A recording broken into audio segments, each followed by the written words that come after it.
phone ya for Monokwaba about TV show. And it was so full of exactly. Jumedia, Masishi, Miankasa, and made a bremo. Said ya da me yen. They say, and then you didn't come kakra. A fat Africa, and I be my home. Before I forget, today your daily host and your favorite darling boy, Sarkodie. I'm presenting to you issues surrounding deep inside Africa. They are not issues surrounding Africa. They are issues that are found deep inside Africa. And today, the main issue that we are going to discuss is about the security threats in Africa. The numerous military takeovers that has occurred in various African countries. So, as your daily host, I took it upon myself to discuss this topic with our followers or our viewers. So if you're a first-time viewer on this channel, kindly subscribe, share this link, and drop your comment. Africa has been in existence from ages past. People believe that mankind originated from Africa.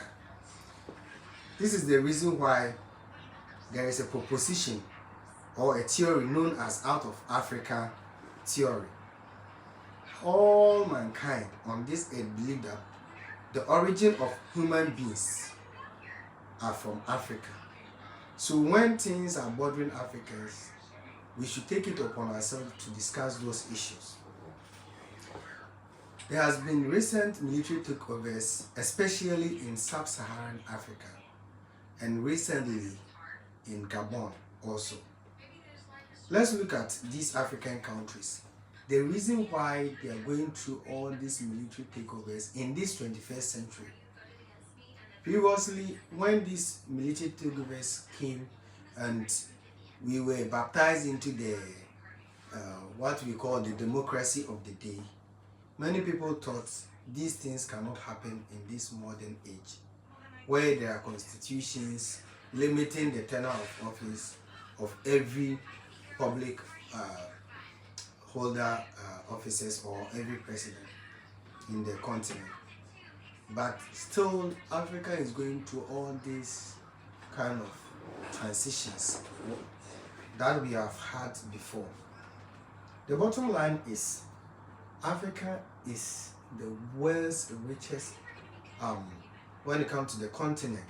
We have the richest continent because we have 1/3 of the world's natural resources are all in Africa.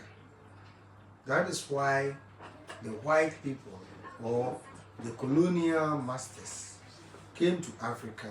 They realized that this is where they can make money. So they have to start searching for vital minerals that they can use in their daily lives.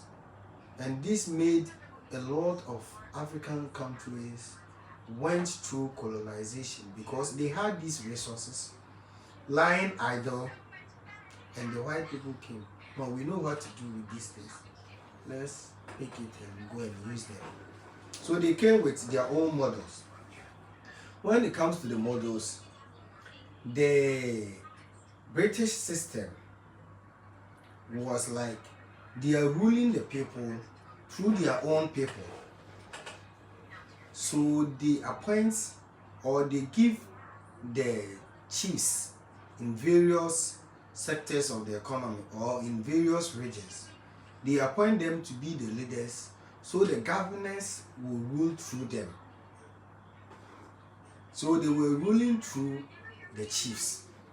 Unlike some African countries, this mostly happened in the West African countries. But the other African countries, like, this is the background we are trying to give our viewers. The other African countries like the Ivory Coast, like the Benin, which are known as the Francophone countries, they were being colonized by the French people. And also some of these African countries were colonized by the Dutch and the Portuguese.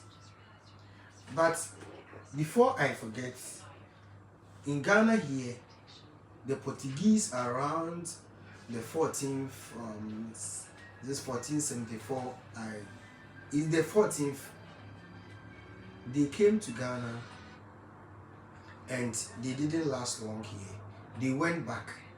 But when they went back, the British also came in to take over. When they came to Ghana, they discovered that Ghana is rich in minerals. So the only name that they can call Ghana by that time was to call Ghana a Gold Coast, because there were a lot of mineral resources found in the shores of Africa. Now, Ghana, through Dr. Kwame Nkrumah and the Big Six, fought to get the republic. So Ghana became the first republic in the Sub-Saharan Africa. Then followed by the Mali today that we have military takeover. There are other West African countries, including Mali and Burkina Faso, who also got their independence in the 60s. And the three countries like Guinea, Ghana, Mali started the West African bloc, the African Union bloc. It originated from these three countries. They started to form a bloc because that is when they got to know that together we stand, divided we fall. So these African leaders came together to make Africa great and strong. So with the ideology of Dr. Kwame Nkrumah championing an African state, unifying the entire Africa, he was overthrown by the same Africans that he was trying to bring together. And this landed him in Guinea-Conakry. That is where he passed out before his body was brought to Ghana. Actually, the bottom line or the reasons behind this kind of presentation is that the same era that we went through in the 70s and 90s, where we had successful and consecutively, we had coup d'etats in various African countries. Ghana, from the 70s till the 90s, we had more than 4 coup d'etats. And all those coups were successful. And some of the coups were military taking power against military, taking power against military. It was only during the Jerry John Rawlings time where he takes power and he gives to the civilians, then he comes back and takes power again. All these things were the transition or transformation period, because in all this era, what we realize is that the economy, the issue of coup d'etat are always revolving around the issue of economy.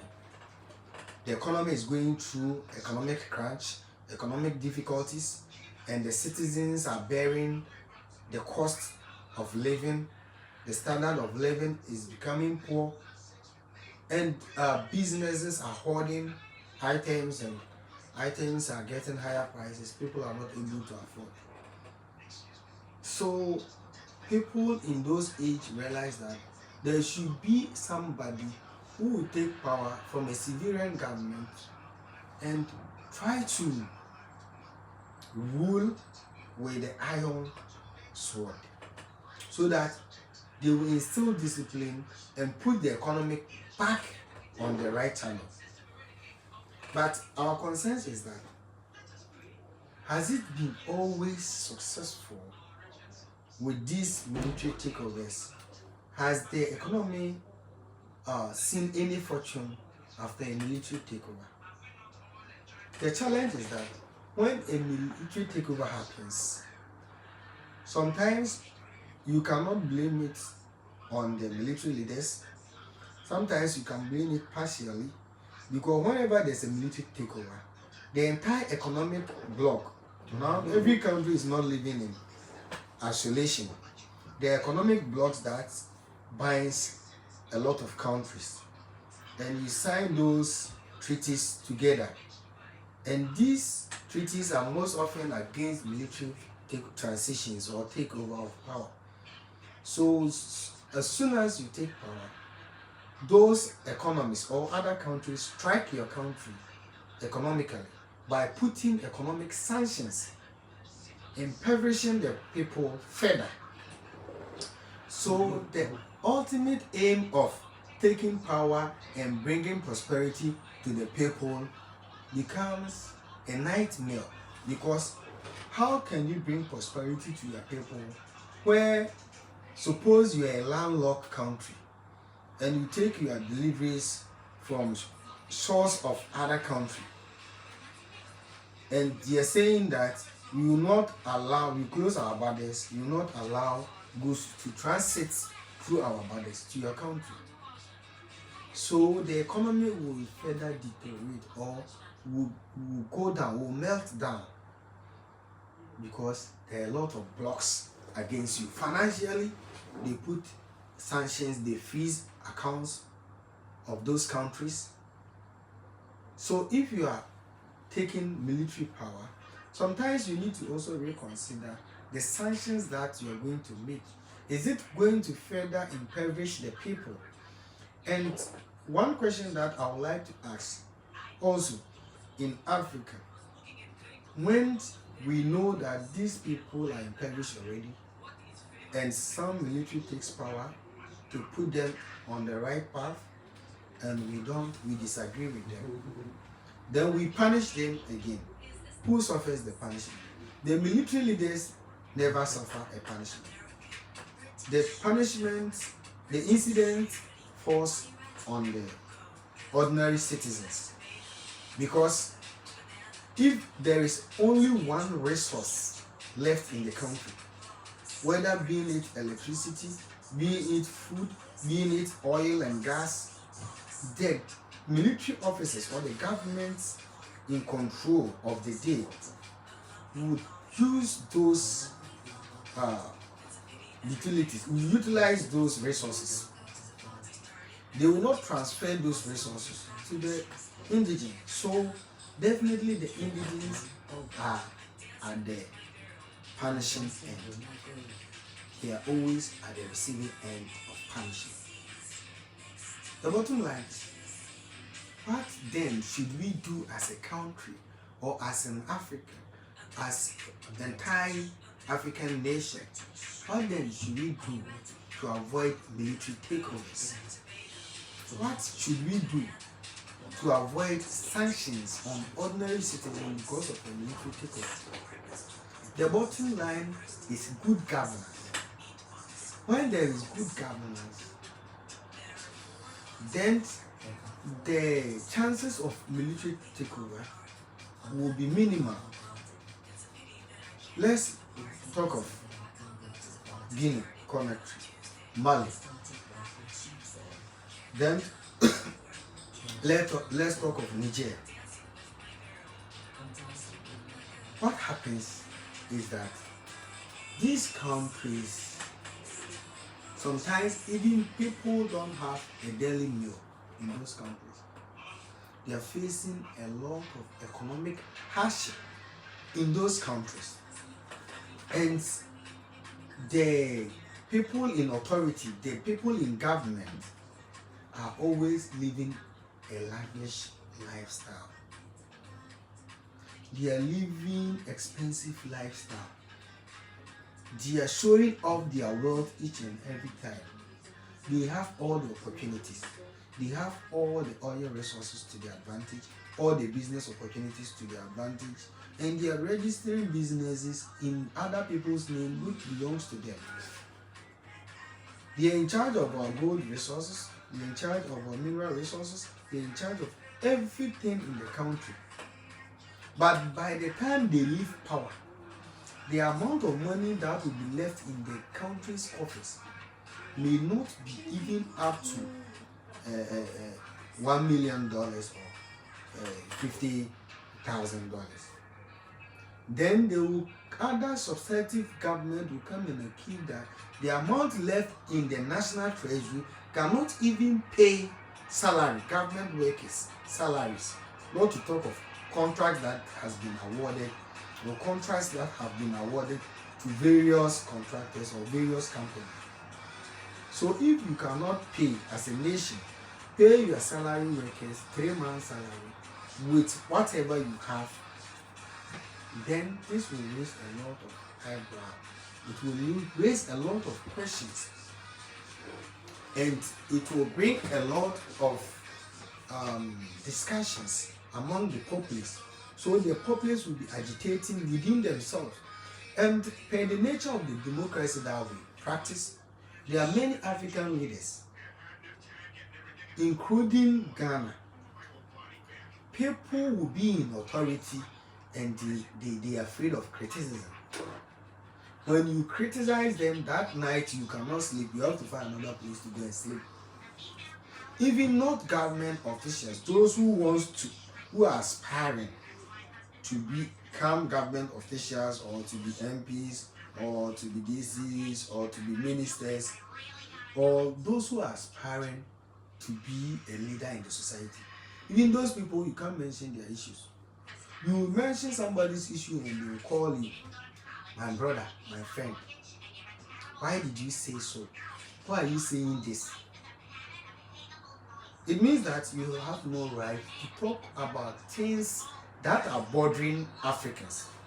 That is why every coup d'etat that you see a lot of people mobilizing themselves to support that coup, because they have earned nothing from successive governments.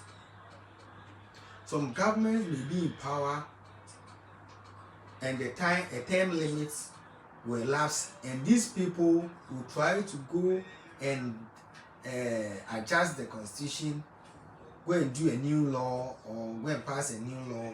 A new constitution will be in place that will allow them to go for a third or fourth or fifth term. And those people will go to election and win because they go and steal the ballot.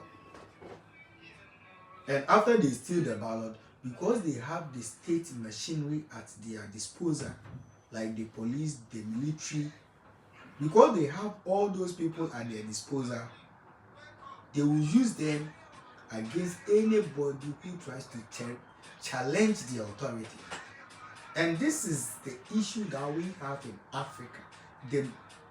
The most pressing challenge that we have in Africa is intolerance. So where people are not allowed to express their view and they are afraid to express their view, and when there is a military, don't you think they will be happy more than double? These people will be too happy because it is we who have made it so.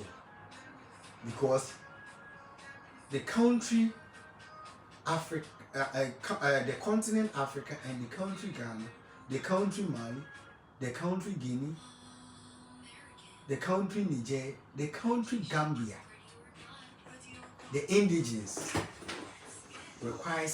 they need respect from the state.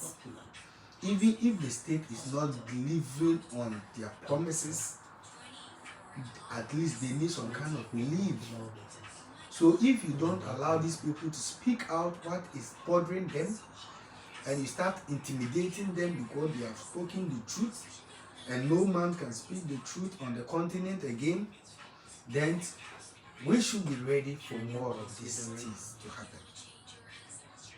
Because today you are thinking of Mali, but do you know the plans for Togo, Benin? Do you know the plans for Ghana? Do you know a military plan for them? You don't know. The same military people that you are sending to Niger, they are the same military people that you don't know their head, what they are thinking today. So you may send them, they will go and come back, but when they come back, they will sack you also. So please, if you are watching this channel for the first time, kindly subscribe, like our video, share it for others to watch. This is Pimakum TV and your favorite darling boy, Eric Sakwede. I'm presenting on this topic because if you're watching us, we are having a recent trade military takeovers in Africa. And if you also cast your mind back, all these countries that are suffering military takeovers are sub-Saharan African countries who have security threats. And most of these issues of military takeover is not only an economic issue but military security threats that are bothering them. But that one, sometimes I have some doubts because I don't know whether the military are not giving the right resources or they are not being motivated to fight the jihadists and the Al-Qaedas and ISIS. I did not motivated or I did not give you enough resources to fight these people. If they are giving enough resources to fight those people, then why then would they use it as a issue or use it against their civilian leaders? Because how will a military leader who is guiding a president, eating or dining with a president, will one day stand up and say, no, I'm taking power from you and you are my master. Right now I want to be the master and steer affairs of a nation? Sometimes I also doubt the military a bit because they have the guns, they have the resources to go and fight all those security threats, the jihadists and co. So if you are not doing it and say that I have to be a president or a leader before I can also fight these people, that one, it baffles me. So our military leaders in Africa, if you are watching this channel, if you want to fight them right now. Don't expect to be in power or be a president before you can fight them. That one day I won't understand. We will understand. Fight them. If they are not giving you resources, then complain that they are not giving you resources. That is why you are taking power from them. If you complain that you are taking power because you are not resourced enough to fight them, or government is against your strategies that you're going to use to fight the jihadists and those. When you mention those ones, that will be understandable. The economic issues, that one, it will pop up each and every day. It will pop up each and every day because each and every movement has its own economic circumstances and challenges. And because we live in a global setup, one economic crunch in one setup, one country, will have a consequence or impact on the economy of an innocent country. Because see, even in a global setup, not every currency can purchase in one's country. We have international currencies that we trade with. So suppose that those countries are having economic hardship. Imagine the impact on your country, home economy. Most of African countries, we are import dependent countries. Like we depend on importations from the outside world, most African countries. The little that we export are the raw materials that we grow from our own soil. We supply the raw materials and we buy the finished goods, which in turn there will be value addition on the raw materials. So when you are buying it in return, it becomes more expensive and you need much or more of that country's currency to buy it from him or her, because you can't use your currency to go and buy something from somebody elsewhere in another country. You need their currency. And if you are always buying from the person is always becoming rich. You understand? And there are certain essential goods that even if you don't buy from abroad, there will be issues or challenges in the local domestic economy. So there should be a strategic plan in the continent of Africa.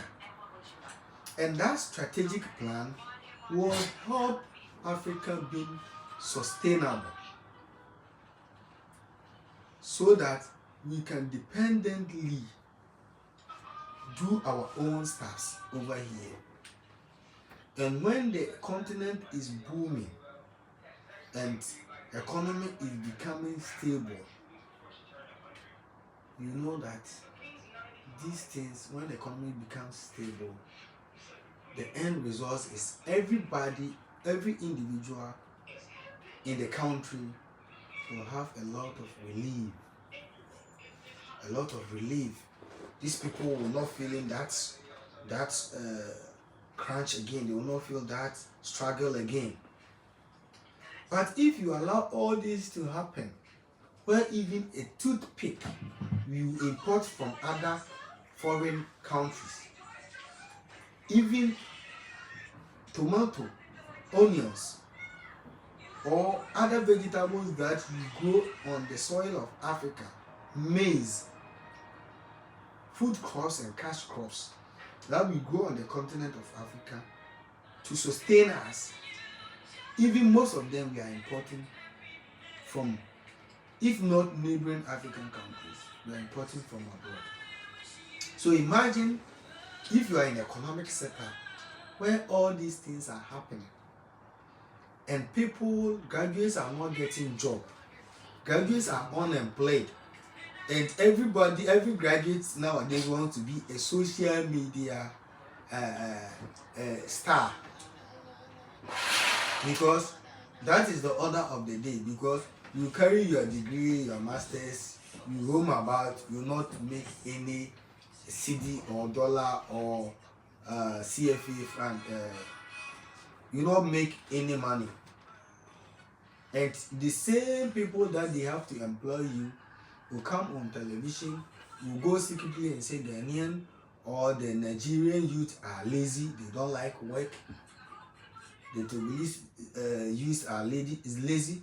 Meanwhile, that person who is saying that you are lazy, that person has not even opened a company. That person does not own a toothpick company. The person is also enjoying the natural resources that we export abroad, the returns or the revenue that we get from it as a country. That is what they use to pay their salaries, and they are enjoying them. They are scrambling for a piece of land in Akwatia where they can mine this gold and other stuff. So they don't care about uprooting the cocoa, or they don't care about the chemicals they use to wash the gold and how they discharge the water through the stream. And nowadays, even if you test your cocoa, if you don't take care, you find chemicals in the cocoa. They are destroying the cocoa because they have found gold under the cocoa, so they have to uproot the cocoa and make money. And this is when you meet African leaders who will promise you even their presidential ambition or on the line. They will put their presidency on the line. Yes, you have to put it. But when they get the power, what do? They do otherwise. They don't care about the people anymore. What do they care about? They don't care because he has the power. No, doesn't care about you. He has the power. The power says he has to be in office for 4 years, and after 4 years he has another 4 years, and within those periods you can't do anything. Even if he insults you, he will not resign. Even if he says that you people, I'll sell the whole of your country to another country, you don't have a say in that bargain. So this is what is making African youth all the time happy when they see a military takeover. It's not like a military is a solution, but they think it's far better because they at least they can instill certain level of discipline in the economy or in the citizens. Let's see where a government will come to you, Charlie. These people are chopping money, or they are chopping money. Kick them out and let me come in. The moment you kick them out and bring that particular government, they will double the chop. And even when they see the youth, they will tell them you don't like work, you don't like job. You will fight for them. You will work for them. They know you, but they will not help you. You can work for them 1,000 years. You will be their boy with PhD. They don't care. With masters, they don't care how you survive. you get at least out of 10, you get one at least to be a nice person. That one day, I'll put it on record. Out of 10 people in either politics or governance, at least you get one person. It's like Lot and the wives and the children. When there was going to be an attack on Sodom and Gomorrah, they were bargaining, mentioning numbers. If you get 1,000, 500, 200, 300, 100, 50, 20, now it gets to 5. Even that one you not get. So if these things are happening, and my guy, something happens to you, I don't care.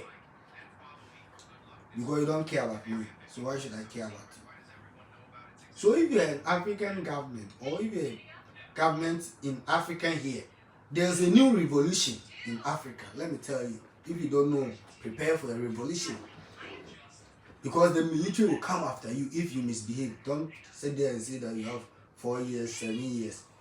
How can a government who has 7-year tenure of office in Gabon, you have 7 years, 14 years, you couldn't change the country, make it better upon all the mineral resources that you have in Gabon. You couldn't make it better. And now you are old. You struggle to even walk on your feet. Even when you were pleading to the whole world to help you, my brother, you were shivering, you were shaking like this. You are not stable, you are not healthy, but you still want to be on the neck of these people. For another 7 years, why? So these are some of the attitude of African leaders and the nature of African leaders leading to all these kind of challenges that we are facing in Africa. And these are the very challenges that when you mention it as a youth, they will tag you, they will come after you. You have to change your sleeping place. If you are sleeping with on your own, you have to start sleeping with your mom. Or maybe you have to go outside your house, sleeping with your friends, or go and rent a hotel someplace. If nobody checks you, you start sleeping in the hotel. Because I know friends who are on social media and in the normal media stream, speaking their mind on certain issues, and people want to silence them because they are saying the truth. My brother, we have not gotten anything to lose. Because you can't help me. If you can help me, I will be in this situation by now. Maybe I'll be a big man. You can't help me. If you can help me, you know me. You know my face. Me too, I know you. That long time, the promise that you gave us before you came to power, have we been able to fulfill those promises? Even some went to the extent of promising that even if we come to power and you don't have even certificate, you don't have anything, you help us come to power, we will help you guys also get something to do for living without even asking certificate. But you see, God will punish certain people. God will punish certain people. So me, if you are sinking, don't think that the African youth or the new generation, we are going to help you from stop sinking. Because when you were rising, you didn't rise with us. So when you are sinking, I will just want you to sink. Because you deserve more than a sink. Let me tell you guys, if you are seeing us, we are also seeing you. You are living that better than some of you have done. You struggle for power, you pay money, you get power.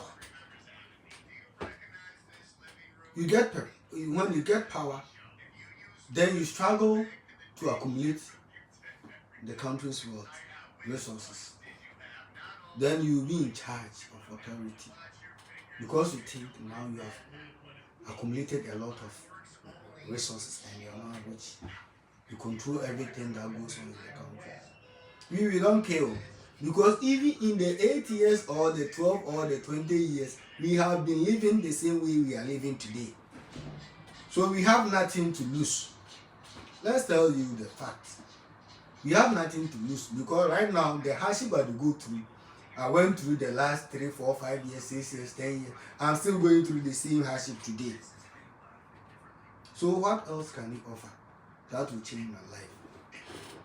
So we are going to tell the truth. We are going to speak the truth, no matter who you are, no matter the political background, the affiliations that you belong to. We have dedicated our time to speak the truth. This is the time for emancipation. You say emancipation. The emancipation period is now. In every era, we need emancipation. In every era, we need emancipation. There was a time that an African child woke up and said, I want to join the public service. It's a scenario I'm giving you. And this African child used to work with the private sector. So he thought he has accumulated a lot of experience, a lot of knowledge from the private sector. And when he gets opportunity in the public sector, he can implement such knowledge. When he tendered his CV to the HR, you know what the HR asked? Why do you want to leave the private sector to the public sector? Then that African child told the HR that, Mr. HR, I want to join the public sector because the little knowledge that I've accumulated over time from the private sector, I know that when I come to the public sector, I'll be able to implement some of them so that the public sector will be clean and strong. The answer that this young man got is no.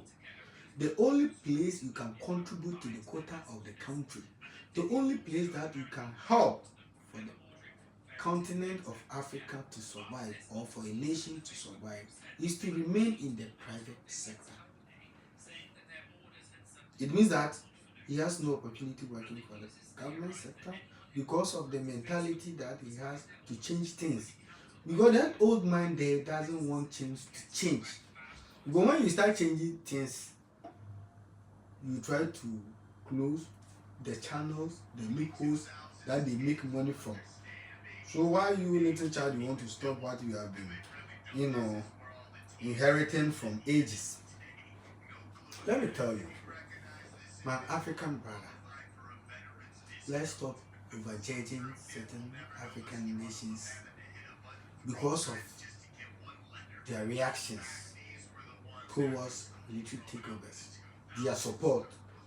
Because in Ghana, in like the recent African countries who are going through similar overthrow and overthrow, they used to praise military leaders when they take power. They praise them, they call them names, they chant their names, they adore them because they have the guts, the energy, the exuberance to speak out through the gun.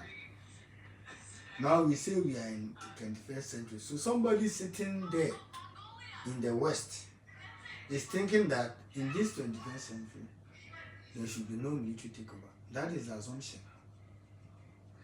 My brothers in Africa, this is a question to any other African country who thinks that his government is in the safe hands or safe position. Seychelles. You are not in safe position when you don't deliver anything better to the people in the country. You may think that you dine with the military, you give them money or resources, you can bribe them, but the junior rank military officer will rise and take power. So if you don't want power to be taken by the military, if you don't want those things to keep reoccurring, then my brother and sister, today I'm advising you in power that you should do the right thing. This is a signal to you, all other African leaders, that you should do the right thing for the people of Africans to benefit. If the African children or the African child suffer to get a meal a day, and you think that that African child will not be happy when there's a military takeover, then you lie. then you are deceiving yourself as a leader. He may not like a military takeover, but when it is done on you, he will be happy because you guys are not delivering on your mandate. When you're coming to power, you make promises upon promises. You will do this, you will give you this, you will do that, you give you that. But when you come to power, even not 1% of whatever you promise, you are able to deliver. So the bottom line is, we should give you the power to control our resources, to control the human beings, to control our money in the central banks. You should control our treasury abroad so that you can decide what to do with it. Then you can go and bring your foreign business partners into a country. You charge them whatever amount of money, then you give them state resources so that they can amass the resources, they can accumulate the resources. And when they make those resources, they are laughing at us Africans. Oh. They are always trooping into Africa to make money, billions of money. But the African child is struggling to even go abroad to make some money or travel for greener pastures. Why is the African continent so green and we'll be leaving it for another greener pasture elsewhere? The African country is green. That is why all these foreigners are chipping in to take advantage of our natural resources. But when they come, we give us. Tell me if a Ghanaian company or an African company can go to US, UK, anywhere in the Western land and say that we have discovered that you have oil here in this village. We have discovered that you have gas on this shore or on this land. And we want to partner you and we want to do business with you like you do with us every time. And my brother, now I also come. I get the resources, I get the money. I want to start mining those resources. And I'm going to even give you a fair share, 50-50. Unlike here they take 95, they give us 5. For every 95 gold, or any 95% of every resources that they have here, out of 100%, they get 95, you get 5. So you being African, go there that you're a billionaire, like Aligo Dangote and the rest. Go and tell them that you have money. So you want to come there. You have discovered with your company that they have resources here, so you want to come there. You don't even get the guts to go and ask. By the time you have that idea, they have killed you already. They will not even allow you to conceive that idea ahead of time. That is why sometimes we think that some of the African coups were motivated, others were not motivated. Even if they see that you have a good mind, they can motivate people to take power from you. Because you are not agreeing with them so that they will come and take your resources. So why should you be in power? So they have to go and align with somebody who will allow them the space, give them the space to come and take your resources and go and squander. Tell me, if you can go to any foreign land from out of Africa, you can go to any foreign land and say, let's do business, I have money, I want to do business with the state, so let me come here and do some oil drilling here. No. Oh my God. They said they are reserving it for the future generation, the unborn children they are thinking about. But we are saying that even the generation that we are living on earth right now, we don't have 1 square meter to eat. Tell me, we don't have 1 square meter to eat. And we are giving them all this gold to go. They will go and melt it. They will make golden watches and any other stuff they do with it. They will come and sell it to you. You buy it at a higher cost. After they get a lot of money, they will come and give you loan to impoverish you. Yeah, the loan they will take. When you chop, we won't pay because we don't have the money there to pay. We don't do any business. Because our system has not developed any business model. No government has been able to develop a business model on the African continent that has been successful. All the time they tell you that this is government job, this is government. So every worker also there contributing to the problem because it's government job, so they do it the way they want. There will be no punishment. So they are doing it anyhow because if it is running at a loss, it's a state agency that they have to pump money and resources. So sometimes we talk about the government officials, but the civil servants sometimes also contribute to this kind of hardship that we're going through. And the contributing factor from the civil servants are sometimes even more than politicians that we try to even lambast. My brother, you may try to even somebody in authority that you used to dine with the person before you get that power. The person comes to power and change the number. The person may not change the number, but when you call, he will not answer. He knows that it is you, Kofi Breeze, who is calling. It is you, Kofi Bukuman, who is calling. They know. But they will give it to the assistant to answer the call. They may not even give it. Oh, I'm busy, I will attend to you. This is the nature of African life. So my brother, even if they could, there will be even several coups before the end of the year. This is my prediction. This is what my spirit tells me. That there could be more than 2 or 3 coups before the end of the year in Africa. This is because the African leaders, the big heads, those who think they are elite, they have the economic knowledge to bring prosperity to the country. Those people, they are the very people when they get power, they will come and sit on their neck. But when they want power, they will come and pound fufu with you. They come and eat in the same bowl with you. They come and board a bus with you. Stay in the same trotro. You come and also be in the same trotro with you. Because they want to associate. Now they want to come down. They want to come down. When you give them the power and the resources, bam, you see them in Rolls-Royce. You see them in BMWs. You see them in Land Cruisers.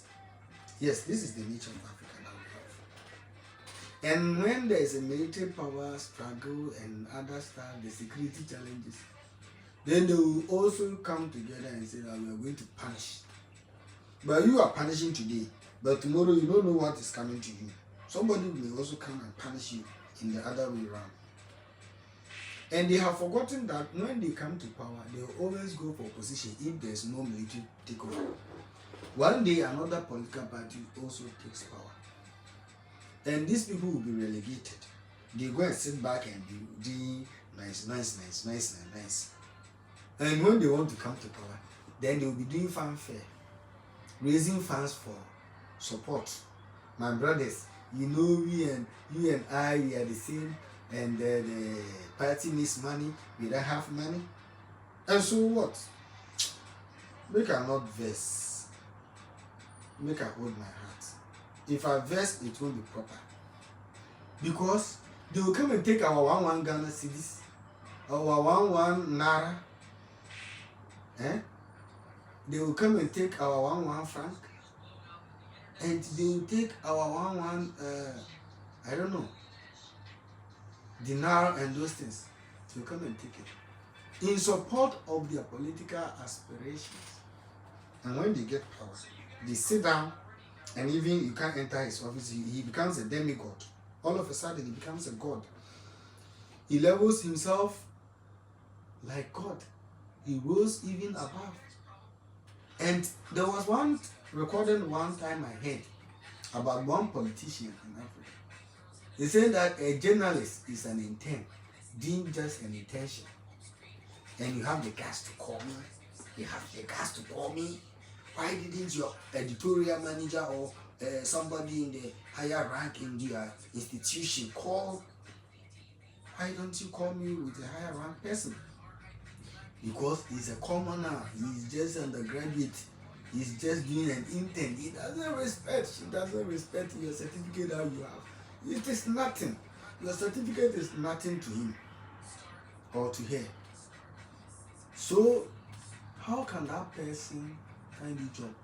What I have realized is that most African leaders, they fear knowledge, because that when you are accumulating knowledge, they think you are becoming like them.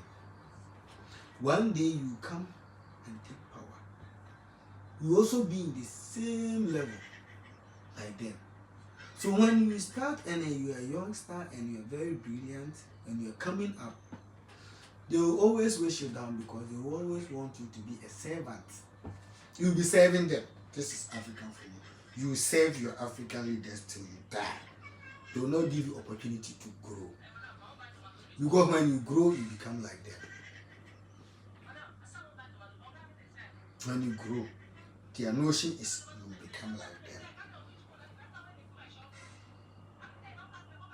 And they have forgotten that they are not immortals. They are just mortal beings. One day they will pass away. And when they pass away, there should be somebody to take over the lineage of that political party or that government. There should be a successive government. You should ask those people in power, assuming they are 50 years or 60 years, ask them if their grandparents are still alive, or if they are the successive government officials in the same political line in the last 5 decades, they are still alive. And even if they are alive, ask them if they are healthy to even rule once again. My dear Africans, this is the time for us to speak the truth, no matter where you are standing. Even if you speak the truth for just 1 minute and die in the following 1 minute, it is an honor to you. And it is the honor. It is an honor to you and honor to God, because you have done a godly thing. My brothers and sisters, this is Pim TV, and your favorite darling boy Eric Sarkodie is presenting to you the hard way, the true talk. We are saying that Africa is going through a lot of revolution. Boom, boom, boom, boom. Every 3 months. Even Mali, they are taking it like a drip. Every 3 seconds they take it. Yes, you see that emancipation there. Even if you are military and you come to power and you mess up, another military will come and clear the way. You understand? The bottom line is, it's not like we are entertaining these military activities or military takeovers. Actually, we don't need it or we don't like it. Let's check the countries, even the communist countries. The chances of military taking power is less than 1% in a communist country. In a democratic country, even there was a time we got the news that even Germany, people were planning to overthrow the government. It even happened in Turkey, where people rose against the government, wanted to take, and the civilians came to block the military takeover. Because those takeovers, though seems to help in a way, but has not got future. It can't stay for long. It can only stay, and they will put transition mechanism, and the same civilian government will come and take over again, start squandering till they are full. And even if their belly, their stomach is full, they are still not satisfied until they start vomiting. They only vomit. They start experiencing vomiting before they realize that they are full. But if they don't start vomiting, they don't know that. So the vomit will come when the military takes power. My brothers and sisters, this is Pim TV. If you are watching us for the first time, subscribe, like and share our videos, because we have come here. We told you that we are the only African star right here to enlightening the world through an African ideological stance. So let me tell you, if you are my brother and you are brother, you have to be each other's keeper. But here in Africa, you give the authority to the leaders. They are not our keepers, they are our scholars. They are not keeping us, they are only scoring us each and every seconds. Like Messi, Brian, you score. Neymar, Brian, you score. My brother, Mbappe, Pan, you score. So Africans leaders are dribblers. You pass here, you pass here. You pass here, you pass here. They are always dribbling us. I mean, it not be true. It be true. They are dribbling us. You pass here, they pass here. They always have answers to any question. African leaders have got answer to any question, but they don't have solution to every question.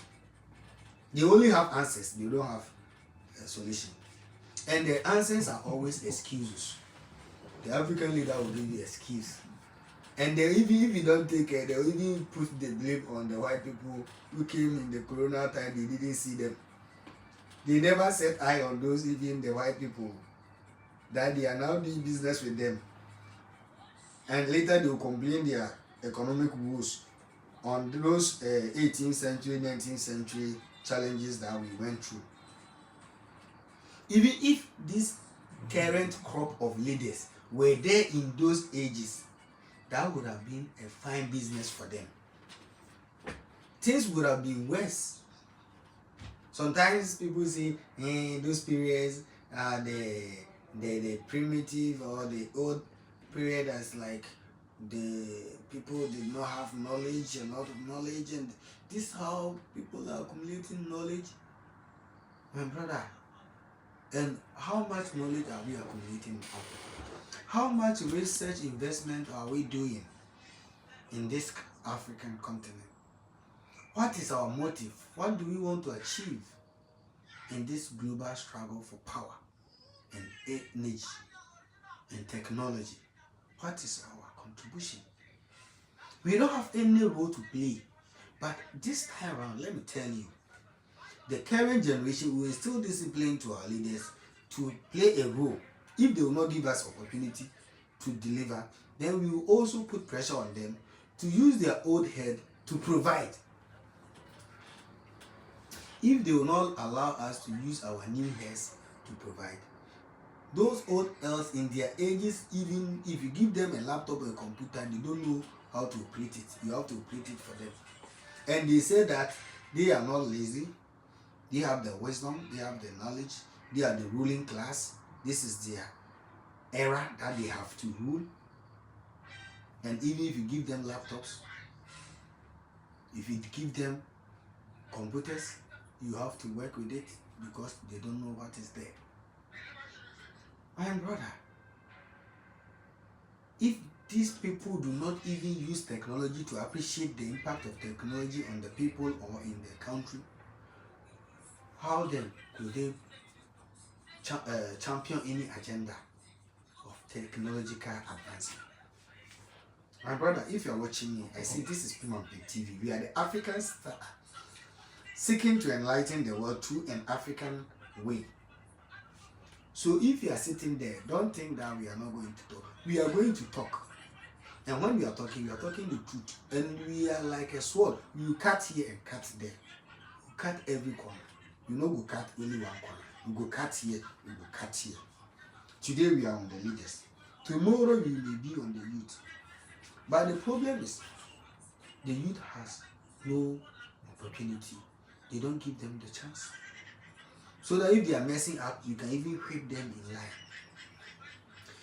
The most outrageous and the most problematic and mind-boggling issue is, it is a mind-boggling, it bubbles, is that they will tell an African child that you don't have experience, so we don't give you job.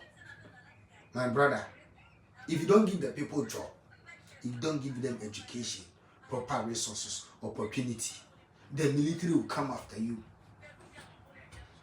When the African child starts crying, and wailing, and you sit there and you think nobody can mention it, and when they mention it, you go and kill them, and even in your own government, people die, ministers die, military people are dying, common citizens are getting lost, they are dying, and you can't even find solution and identify the culprits. And the culprits will start singing hallelujah, hallelujah, making some noises as if they have mental issues. And you think you, the ordinary citizen, you are safe. My brother, if you think you are safe and you are making the same noise in support of them, you have to think twice. You are not safe. Unless we get a current crop of leadership, current crop of mindsets. But you know these people, they always have their way. Bullying strategy. They are doing it in the hard way. Bullying strategy. They will bully people and clear the good ones from their way. So the bad ones can come into power and rule and still is stealing this kind of economic hardship, trying to pretend as if they are the economic saviors, but my brother, they lie. They can't help you. If they couldn't help me, they can't help you, my brother. They can't help you. If they say they will help you, they're deceiving you, my brother. Politicians supposed to help take the country resources at their disposal to create opportunities for the people. They will not do it. Because that is when he's thinking about his children's school. Now the children who school at KNUST and Logan, they are no more eligible to school in Ghana. They have to fly abroad to go and school there. So you know the expenditure the person incurs in sponsoring a child in KNUST will be more than double in schooling abroad.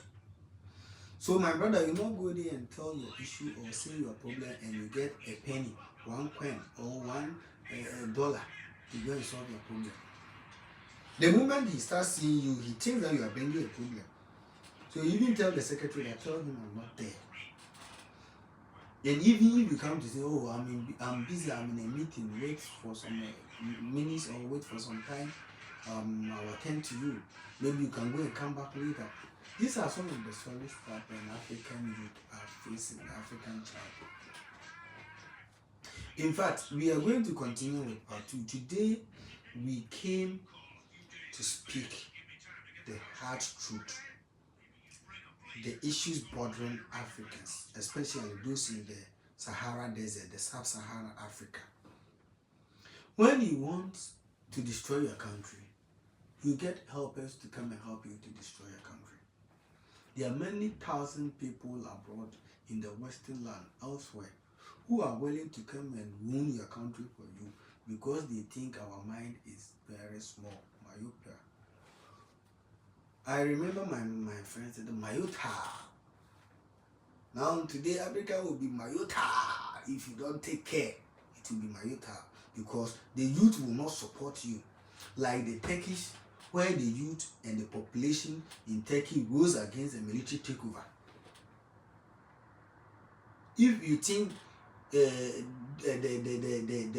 was supposed to be like a change in the economy, things were so bad to the extent that they need a change, why will a civilian go and block the highway that if you want to take power from government, kill us? But you won't get the same sentiment in Africa. But we got that sentiment in Turkey.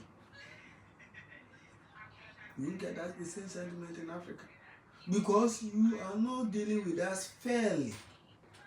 African leaders are not living with the African youth in a nice way. They cannot help them, but they'll come back and say, you guys are lazy. But one problem that I have with African leaders, whenever they are heading towards opposition, they go for this IMF loan. I'm telling you the truth. African leaders are always going for IMF loan. When you speak it, they say, oh, even the Egyptians after COVID-19 went for a loan from the IMF. They went for bailout. Even the Americans have gone for bailout. The same applies to Brazil. So many other countries that are going for bailout from the IMF. The Pakistan went for bailout.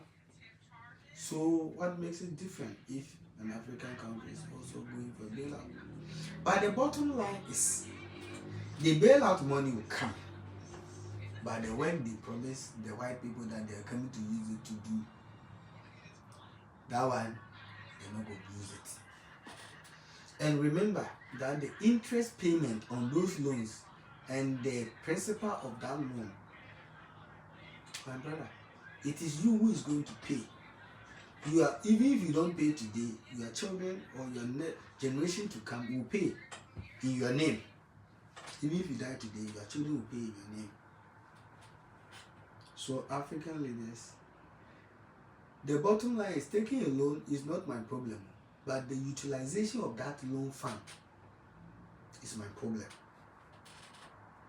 Upon the natural resources that we have, the oil that we drill, the gold, the diamond, the bauxite, the manganese, upon the cash crops, the revenue that we generate, it is not sufficient for an African leader to be full until they top up. Unless they top up with an IMF or foreign loan, then they become full and they start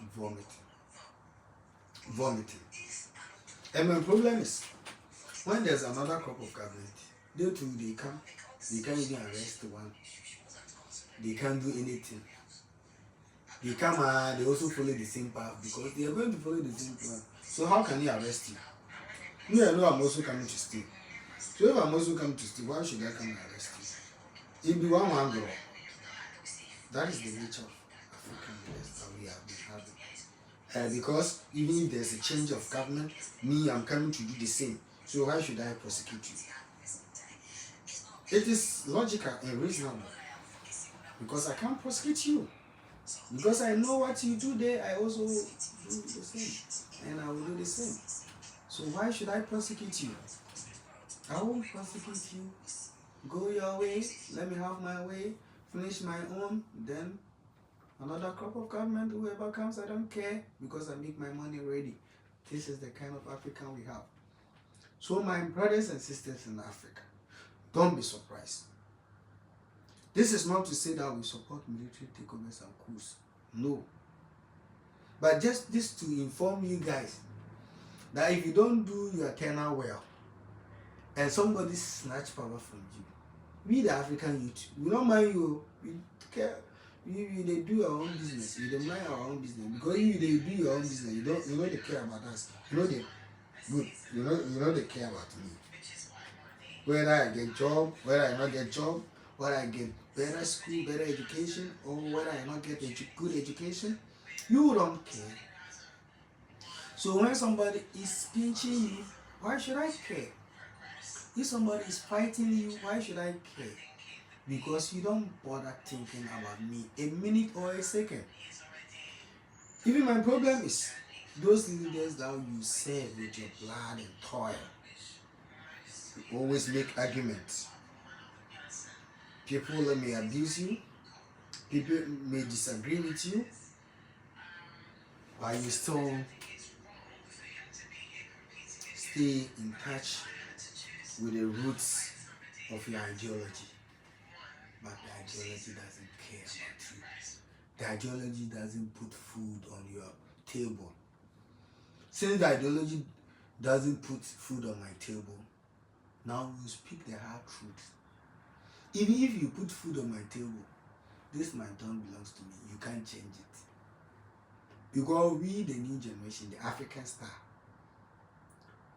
on Pim and Pim TV, we are telling you guys that even if you bring us billions of money, this mouth will not get shut. Maybe you take the tongue. That one, if you take the tongue, I can't talk again. But I can do sign, a sign. I can do my sign. Unless you take the hands, you chop the hands also. You chop the hand, the eye is there. The eye can also still do a sign. Let me tell you, the eye can also do a sign. You can take the eye, but the body gesture, you can still play it out. Then you can blast the body.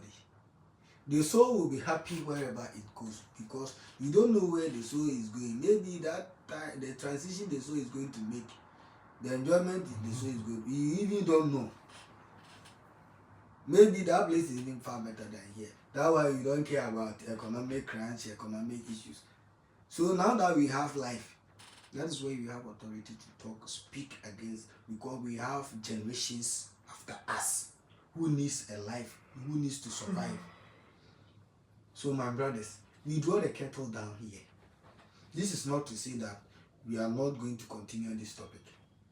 We are going to bring a lot of African topics, things bothering Africa, the entire Africa, how Africans are suffering, going through economic woes, despite the natural resources at their disposal.